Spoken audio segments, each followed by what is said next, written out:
What's going on, everybody? Dem Boy's back at it. So here it is, Wednesday. As promised, we're gonna give you guys some scheme-related stuff. So I'm actually gonna drop two little segments from my ebook on you guys for free. This is gonna be I slot. Really for me, it's trips, doubles, and I slot are the three formations that I'm gonna use most in this book. So here's some of my favorite stuff to do. So to set the table with what we want to do in I form slot, we're gonna cover the run plays as well as our audibles, as that will be the foundation and the bedrock for this formation. So first we're going to set Dive Alert Smoke as our X audible. We will set Stretch Alert Smoke as our RB audible. Then we can go ahead and leave Halfback Blast in. The reason we would do that is if somebody starts over pursuing the stretch, sliding their line over to the tight end side, shifting their linebackers over, that would be the reason we would utilize Halfback Blast. Now for your last spot, you can either leave Flanker Dig, you can put the PA Waggle, or you can put Hitch Corner in as your last audible. That would be up to you. So first I want to talk about what you're going to see against cover 3 when you're running these alert smoke options.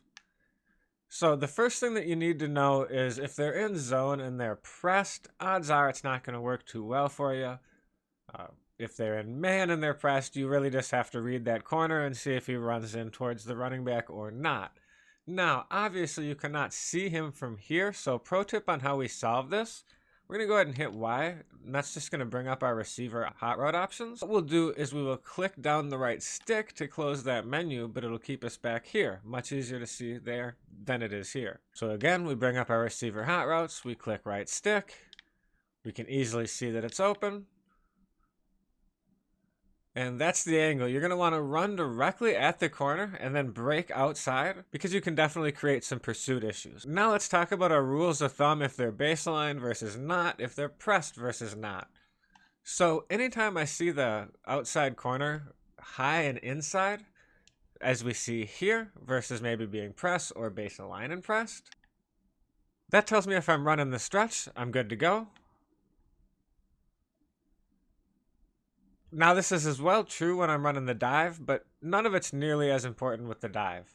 I will say if they're pressed in like this, and I'm running the dive, that would be a decent enough reason to go ahead and slide him over, and motion snap it right there, and just try to get that safety, one of those two guys over there, out of the picture. You can also make that motion or decide not to make that motion based on trying to confuse somebody as well. Now when you absolutely will want to make that motion is if you see somebody in a baseline press, and maybe you're trying to run your stretch outside, then you're going to want to go ahead and motion B over, and you want to motion snap it right about there.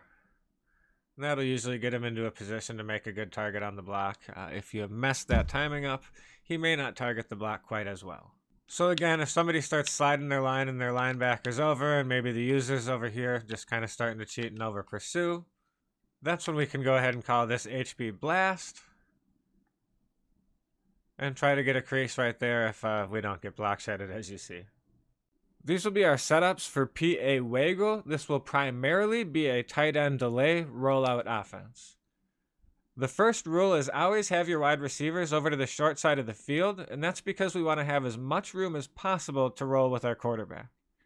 To set this up, we take our tight end and we put him on a delay fade. That's all we need to do for the first setup. Pretty simple. We're just going to roll out, hit A to release, and wide open. If the user bites down on that, then we can go ahead and watch our crosser and our drag. Now to stay in line with motioning a receiver to confuse him a bit, we're going to take B, put him on a zig, take A, put him on the delay fade, and we're going to motion snap this zig, so we'll want to snap it right there. And we roll out, and you can see he just completely creams man coverage. You get a better pass and you're going up the field. So now we'll talk about how this is going to look versus cover 3. Again, we take the tight end, put him on a delay fade. Now this time I want you to watch X and just kind of see where he ends up in relation to that deep third. So you can kind of sneak that in there. Now, if you don't want to run the delay fade, to make that a lot easier, you can actually streak the tight end. And then what I would do is take Y, put him on a hitch, take B, put him on a drag, and we can motion him over and create something like this. You can see I've got B, Y, and now late. If I don't get hit, of course, then you'll have X. So now let's check this out against cover 2, and we're just going to keep an eye on where our crosser is going to land here in relation to the D path. So we roll out. I'm going to go ahead and release A. And we can go ahead and easily find some room to hit that crosser. So again, it's up to the user. Does the user stick inside and cover the delay fade, or does that user go cover the crosser? So now let's talk about what you might see versus cover 4. Cover 4 is by far the most difficult coverage for me to explain, simply because there are so many ways it can be played. But if somebody plays quarters and they leave their match in, so we're just looking at a stock cover 4, this is what it'll look like. We've got B getting open, we've got X getting open.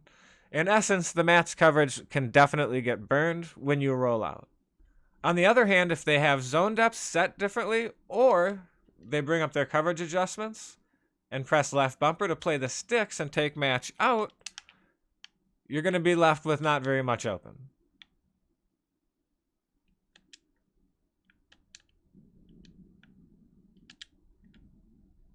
So we're going to end this with one last bonus setup. So you notice no coverage except a 3 rec in the middle will cover the delay fade from the tight end. A user will have to take care of that. So something we can do to throw the user off is take our tight end and put him on a block and release cross, and this will act the same way. So we roll out, we get past the tackle, we release, we go ahead and throw that back across the field. It's going to be very important that you practice when you want to release the tight end versus man coverage. So again, we'll set up for the delay fade this time. I'll tell you exactly when you want to hit A to release in your rollout here.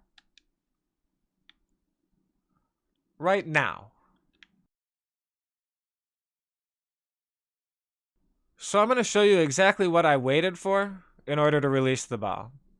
So we can tell pre-snap here 24 is going to be the man on the tight end. And what'll happen is as soon as I get far enough outside, he realizes the quarterback might break contain, and he chases me.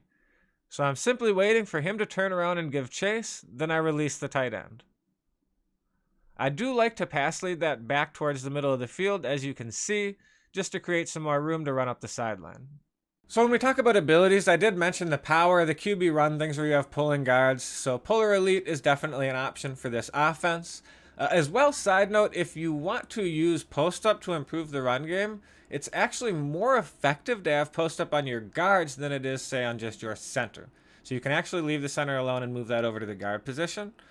Check out the short, of course, on honorary lineman on the tight end. Where that comes into play is if you're balanced, run first, right? Run and gun. It's the idea of the playbook. Also, if you play squats, right? But you do need to move him around and use him. All right, if you don't do that, 3 AP is quite a bit to lose, all right? So be creative or don't do it. If you have any other ability questions, maybe how I've set up my quarterback, things like that, feel free to drop a comment. Other than that, it's time to call it a day. Make sure you hit that like, comment, subscribe. Dem boys, thank you so much for the support. Peace.